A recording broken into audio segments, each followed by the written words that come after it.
How to plan a Muslim wedding. For people across the world, a wedding is a time of joy, celebration and unity, and for followers of Islam, this isn't any different.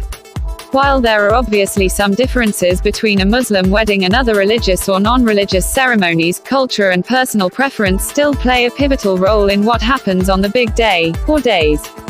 Be it a 3-day Indian wedding or a traditional Western format, there are certain elements of Muslim weddings that are consistent across the world.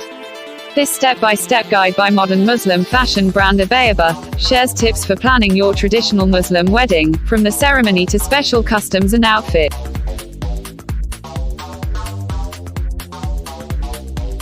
Number 1. Mosque. The date. When it comes to booking in a wedding date, many Muslims favor the Islamic month of Shawwal, but this isn't essential. Most times of year are suitable, though you should avoid the sacred month of Ramadan and Muharram.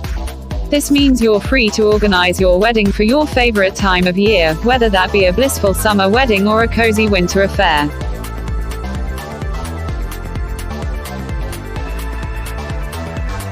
Number 2. Arrange the venue. In Islam, it's not compulsory to marry in a mosque, which means you'll have scope to pick a venue of your own choice.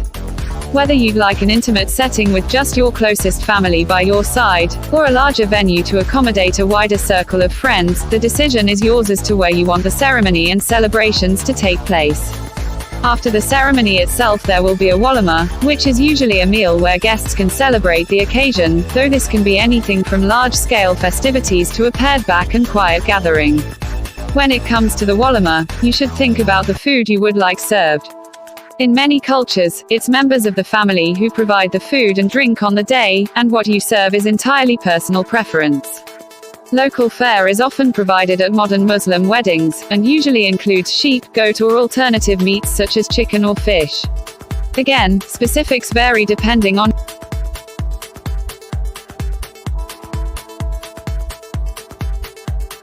Number 3. Agree on a mahar. As one of the most important days in the life of a Muslim, there can be a lot of pressure to pull off the perfect wedding. Again, personal preference will be your guide throughout the wedding planning process, but you should consider the key elements that make up the ceremony. One of the first things to think about once a date has been set is the mahar, a pre-agreed dowry payment from the groom to the bride.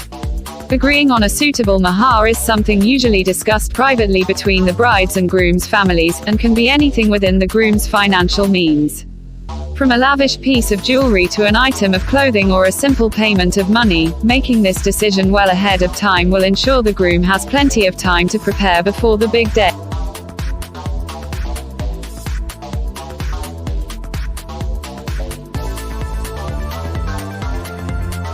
Number 5. The dress. The aesthetic of your Muslim wedding can be anything you like, as long as it's modest. Some dresses are intricately patterned with embroidery and jewels sewn in to really make the ceremony as opulent as possible, but others opt for a more simple, one-color design.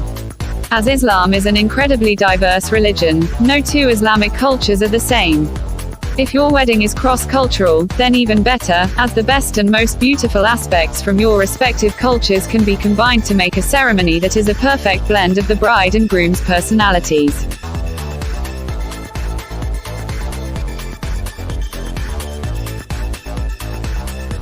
Finally, please don't forget to like our video and subscribe.